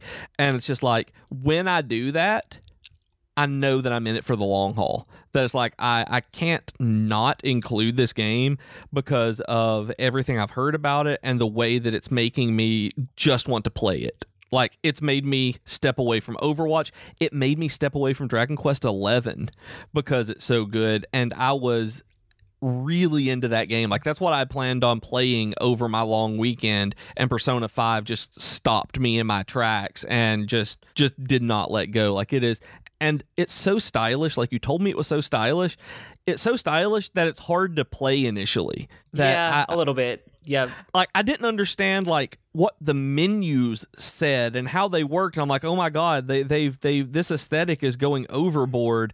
And it's like the character, like, I couldn't tell because in certain areas the screen has a weird frame around it that's translucent and kind of moving. And I'm like, this is so hard to control. Why? And then everything gelled after just a few hours of like being immersed in that. And I'm like, okay, I'm good. This is beautiful, and I love watching this, and the music is so good. The music in this game is just so well done. I love listening to the music, and even Jennifer has commented on how good the music was as I've played it. Just like, it's very, very well made, and I'm very sad that I'm playing it right now when they just put Joker, the main character on this one, on Smash Ultimate, which means there's probably going to be like a Persona 5 Crimson on the Switch sometime next year, which means I'm probably going to have to play it again. That's not a bad thing. Not be a new game plus, though. And have to do that's part original of it. Thing. Yeah. Well, yeah. You can always just keep playing it forever on every system, and then you'll have new game pluses everywhere. I'm not going to add on to this one. That's what you're going to do. It's a good game. But I mean, this was my game of the year when it came out, so I'm not going to add on too much, except that I love this game, and I'm so happy that you're playing it now. And like every time I get a text message about something that I experienced a year and a half ago, I'm like, yes, keep sending these to me. It's perfect. Yeah, it's nuts. And you were even playing the new game plus this year. I'm hoping that me being so enamored by this game gets you going back through the new game plus. It might. Yeah, I'm going to pick that up. It's still on my list. It's just like sitting there because other things came up and the fall happened. So a million games came out. But I'll get back to that new game plus because like I love that game. It's such a good game. It's such a good game. And I mean, I really am. And how bad I'm in on this right now, just to wrap up my thoughts on why this is on here. I've got Persona 5 on the PlayStation 4. I've got Persona 4 Golden installed on my Vita, and I'm really considering getting Persona Q on the 3DS and just having Persona where I can play it no matter where I'm at in my house or whatever. It's like, oh, I got some time to kill. I can play this one. It's like, that's how bad it is right now. That's how good this game is. Like, I really do want to play all of these games. That's amazing. Like, it's so amazing. Yep. Okay, like, you got to keep texting me and then report back because I feel like you're going to play this a lot over break here. I think I am. Yes. Yep. So our first episode of season 4, you'll have to give an update. It's just going to be Beej's Persona and the Collective Unconscious. Report. It's just yeah. That's okay. My number 3 is Monster Hunter World. So this is the game that I finally got over that Monster Hunter hurdle. You know, like I did with Persona. Yeah, basically, it's a game series that always felt like it needed somebody to hold your hand and teach you about it because it was so obtuse that if you didn't have a person there walking you through it or a million guides pulled up and wanted to watch like hours and hours of YouTube videos, you couldn't get into this game. And Monster Hunter World, while not perfect, finally got rid of enough of those rough edges that I was able to get into it. And once I was into it and I saw what it was doing, I was invested and I was like, I'm going to beat this game. And I did. Like, it was so fun and so good. And I played it for like a month, maybe a month and a half. Like, it was a long time, I feel like. Yeah, you were all in on Monster Hunter World long after I realized it was a mistake for me to have bought it. That it was one of the very few games that I played I thought I liked, and then when I went back and tried to play it again, I was like, nope, I hate this, and they won't give me my money back.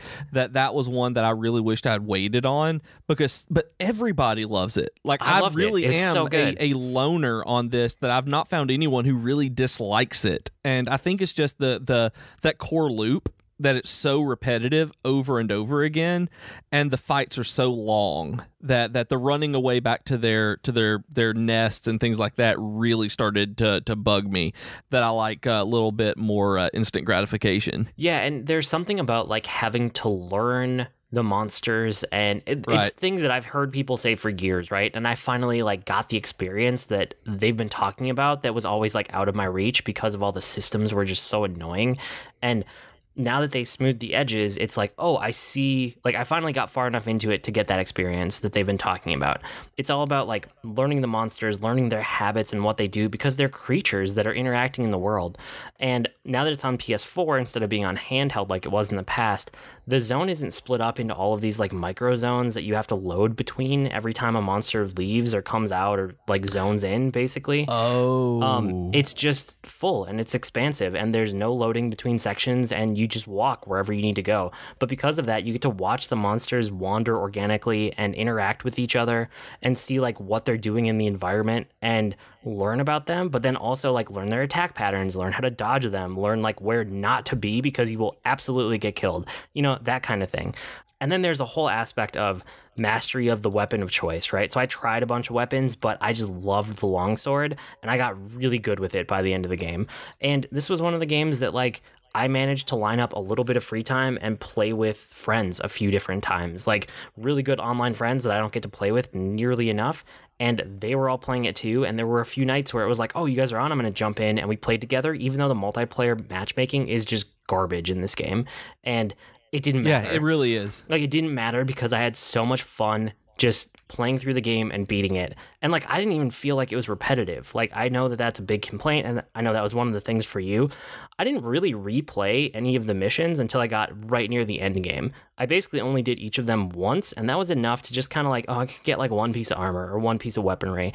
And it wasn't, I never had a full set, which I know some people, it's like, oh, I unlocked a new monster, I'm going to kill it like 10 or 15 times until I have a full set of armor and a full set of a weapon, and I match. I looked like a clown the entire game. Like, you remember Burning Crusade, the way that you looked? Oh, yeah. Yeah. Oh, yeah. That's how I felt I looked most of the time in Monster Hunter World till I got towards the end game, because I would just like, as soon as I beat a monster, I'd move on to the next one. And that was the way for me to play it and for me to get into it and get over that hurdle, you know, is to not make myself do the grind or do the repetition. It was like, I just need to get slightly better so I can keep moving on and like fight the next guy and learn about the next monster and try to defeat it. So that core loop definitely grabbed me.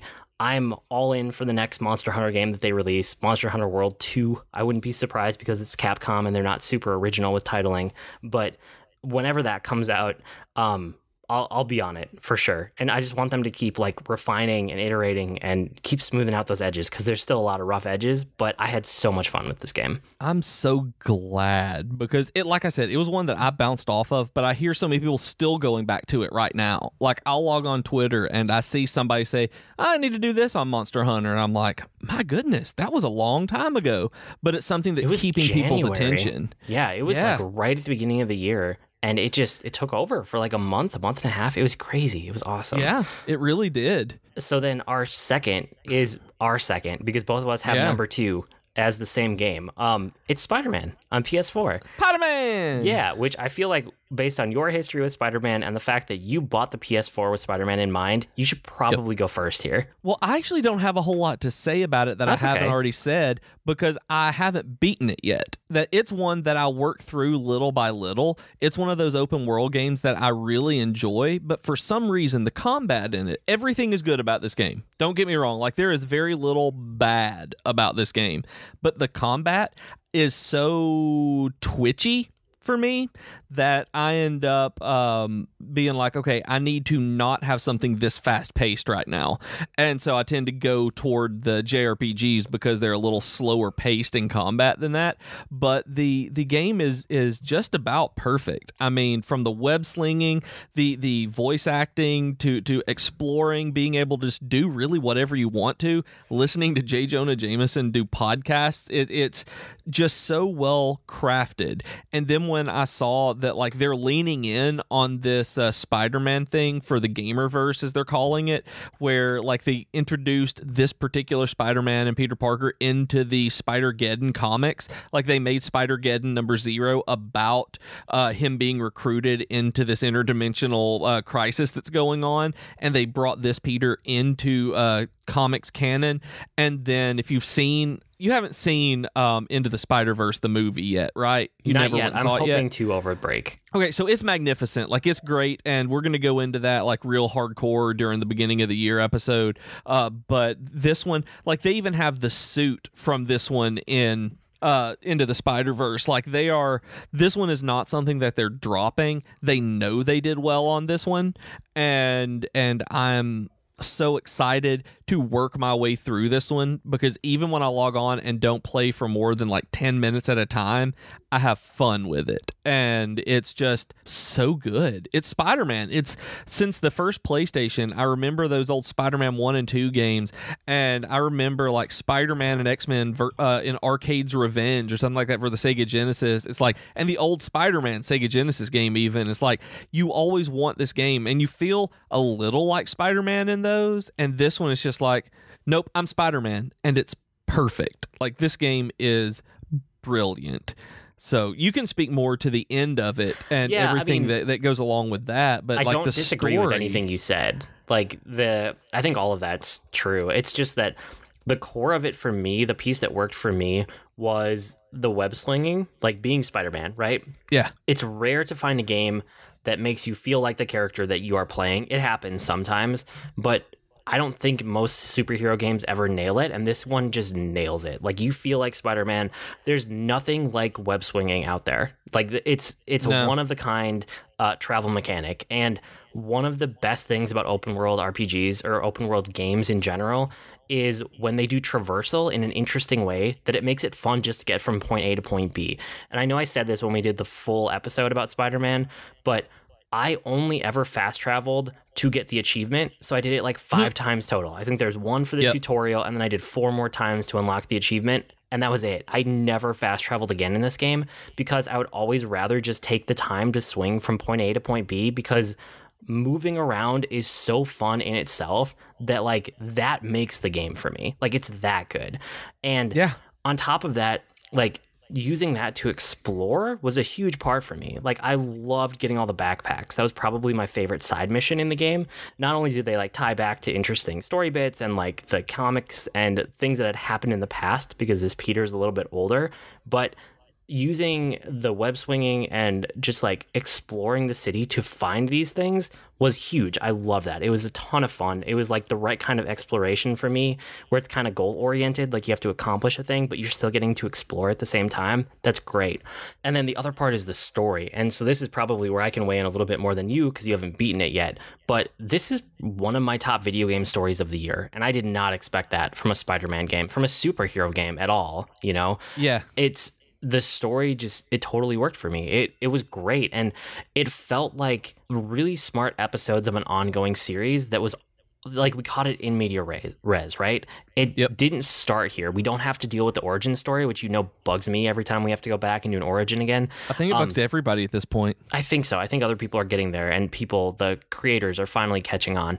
But this picks up like 8 years into him being Spider-Man, and a lot of it is assumed knowledge because so many of us know Spider-Man, and that's great. But then it tells a few interesting, like, almost episodes of this story, right? Like, it could be an ongoing TV show or a movie series or comics, and it fits into that mold, and I just want more. That's all. Like, I want more of the story, and the gameplay is good too. Like, the combat's serviceable. Like, a lot of the parts are like, yeah, it's good. It's like a third-person action, you know, game, but you know, maybe nothing revolutionary in like the combat area, but the web swinging and just the production values and the story that they're telling, it all completely worked for me. I loved it. And you're right. It's just the story, everything about it. And I really feel like these characters are just those characters. It doesn't feel like, oh, this version of Peter or this version of Doc Ock. It's just like, nope, there's Otto. You know, this is Peter, this is Mary Jane, and this is what they're going through. That it doesn't feel like it's just a video game and these are, you know, those interpretations of them. It just feels like, here are these characters we love. Yeah, it's great. And then like the relationship aspect too between him and Mary Jane, that's probably one of my favorite story beats of the whole game, was that constant tension of like, will they, won't they, where are they in their lives and their careers, and how does all of that intersect? Like when the first DLC came out for this, like the Black Cat DLC, and it intersected with that part of the storyline, I was so happy. Like that made me unreasonably happy. So I'm still planning to finish out the last DLC, which I think is coming out here in a couple days as of recording this, so I'll do that over break. But at this point, I'm just super excited for the next game in the series whenever it comes out. I'm assuming we're years off from this one too, but I can still be hyped about it already, right? Yeah, I'm not sure if we're probably years off, given that they have such a good engine. I could see them not pushing out, but actually creating a sequel to it in not so long that they don't have to. We'll see what happens. I'm not holding my breath for that, but I will be excited when it gets announced, for sure. Here's hoping for E3. Hopefully, yeah. So, what's your number one game of the year? So, my number one is, again, series. We have radically different game number ones of the year. We do. My number one is actually Xenoblade Chronicles 2, that I played through this, and it is just as brilliant a game and made me feel the same way as I did when I played through Xenogears for the first time. That I thought the combat was wonderful. I thought the story was great. It has giant robots dealing with theology. It's really, really good. The characters are funny. The voice acting is good. The side quests don't get in the way. I love so much about this game. It has enough collecting in it by collecting the blades that you get as companions and weapons. It's just so good, and it made me go back and actually play through the first Xenoblade Chronicles on the 3DS. That I got myself a 3DS, new 3DS for the reason of Xenoblade Chronicles 1. And I mean, these games as a whole are, I'm so sad that Xenosaga isn't on the Switch or something like that, because I had no problem sitting and watching in Xenoblade Chronicles 2 the 30-minute cutscenes, because it was on the Switch, and if I had to, I could just pause it, I could put it into sleep mode and go do something else, which I've never really been able to do. You can't do that on a console nearly as easily. And it was just beautiful. The story made you care about the characters. Like I don't know, I know you didn't like this game nearly as much as I did, but and you bounced off of it because of the long cut scenes, and because you can't really get cut through them because they're the main part of the game. That's what a Xeno game are these long, drawn out cutscenes that really showcase this world that they've created. And this game comes as close to that first Xenogears experience from the 90s as any attempt at it has so far. That there is so much history that they've created for this game and this narrative that they created a standalone DLC. They actually made it as a standalone game that you can purchase physically or with the expansion pass that is a prequel 500 years in the past of this one to lead up to it. They refine the battle system that's already fun in my mind. They make it better in the second one, and it's just such a good series. And then when I was playing Smash Brothers, they have the main character of Xenoblade Chronicles 1 on the Wii U version, and I was like, awesome, Shulk is here, and I could play with him. And that was where I was like, okay, I got this. I know how, that was where I had that connection that I could play a character I knew about. So I just Xenogears is always one of my top RPGs, and so to see that they're finally not these subpar lackluster RPGs and spending hundreds of hours, I think I spent 90 something hours in Xenoblade Chronicles 2, maybe it was 70, I don't remember now, but it was an absurd amount of time playing it. Every second of it was fun, that I loved doing it. This is one of the best RPGs that I've ever played. That's awesome. I'm so glad that you loved it as much as you did, because you were hopeful that you would. Yeah. And it's one of those things, whenever you get that excited for a game, it's sad when you're let down, and you weren't this time. Nope. So as much as I bounced off of it, not because it's a bad game, but just because it's not the right type of game for me, I'm glad that it was the right type of game for you.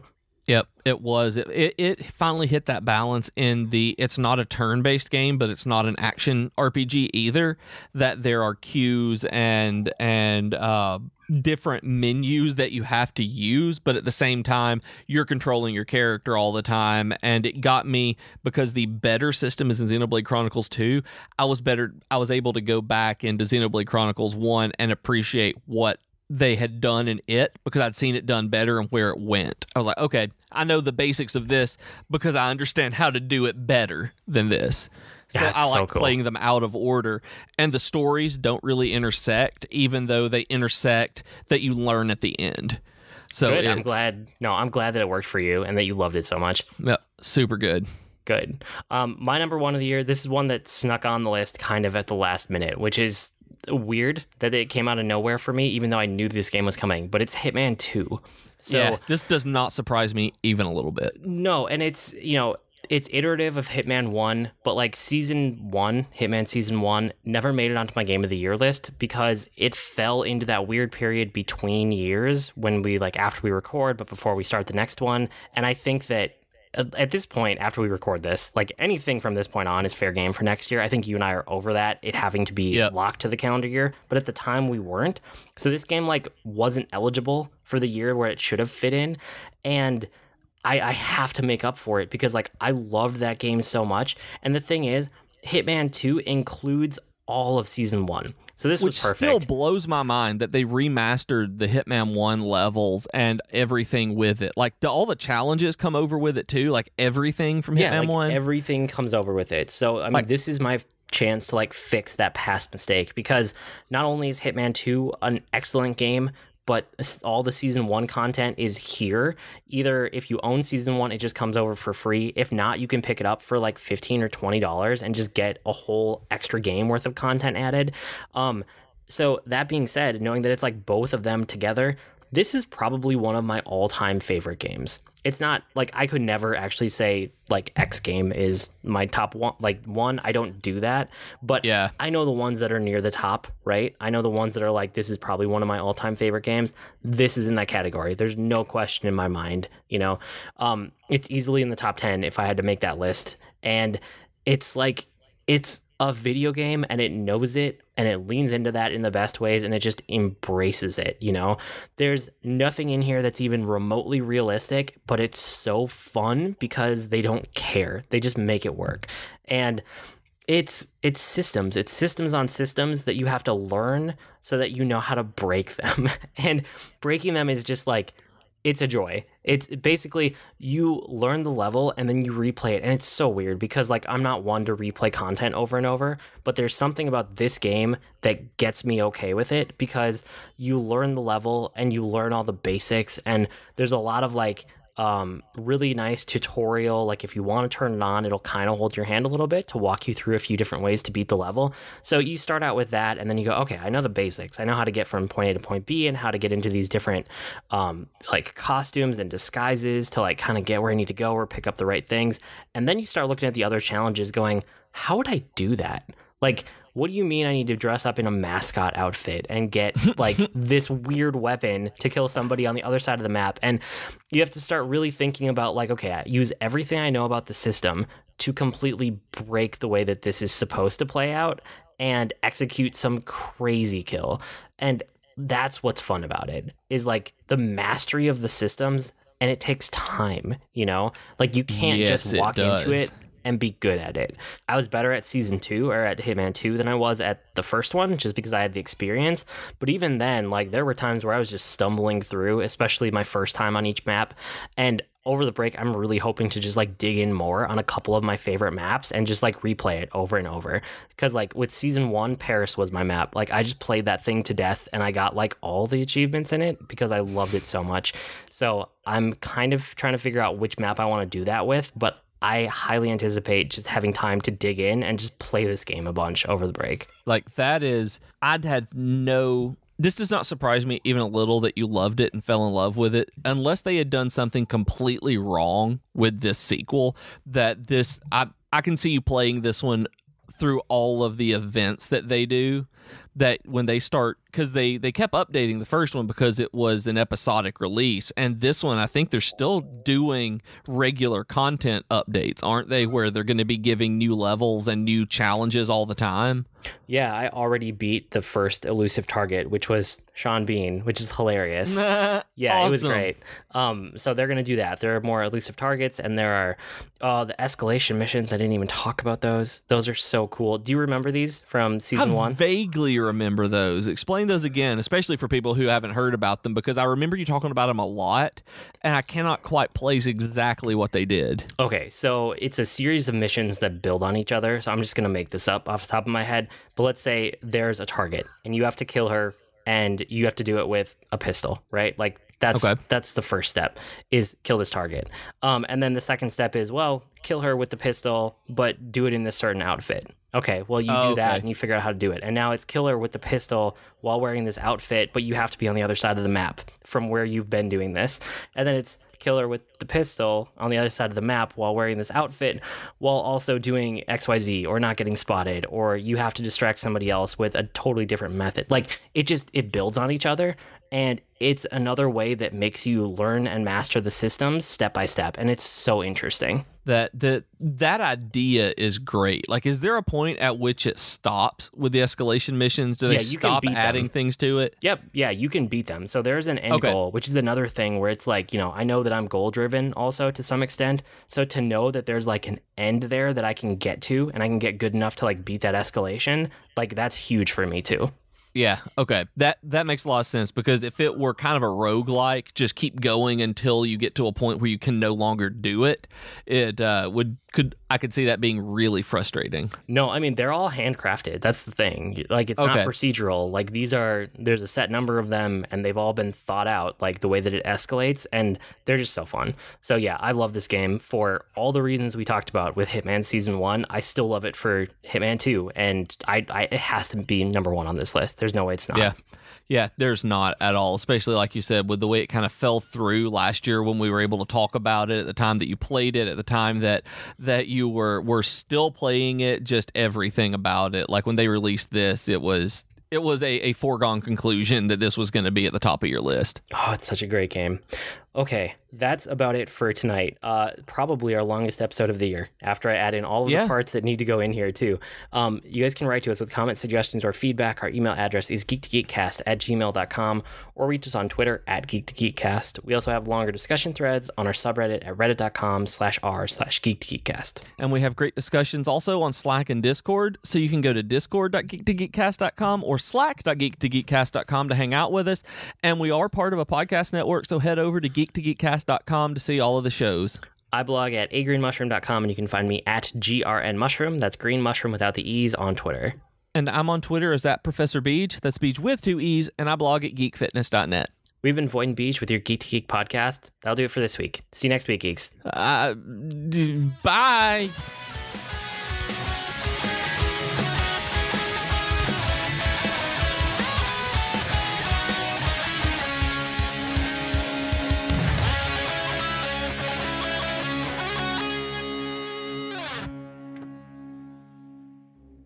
Hi everyone, I'm Katie. And I'm Chelsea, and we are the hosts of Tea Time with Katie and Chelsea. We are two best friends who love pop culture and talking about pretty much whatever we want. Katie! Yes? Stop thinking about Zac Efron and tell our future listeners what some of our latest episodes have been about. Well, we've talked about Zac Efron. No, get it together, Katie. Fine.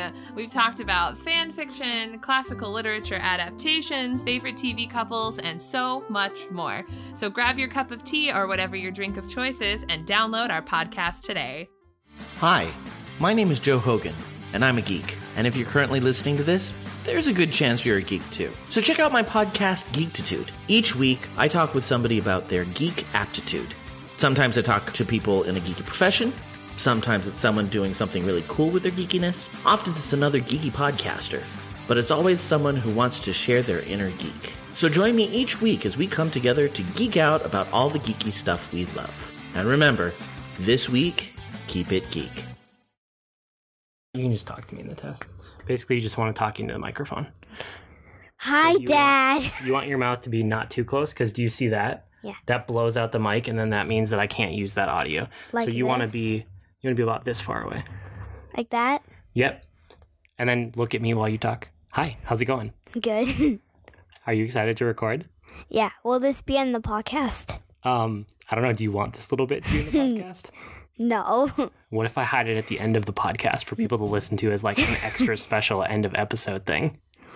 Maybe you could do like extras while you were recording, but obviously kind of not.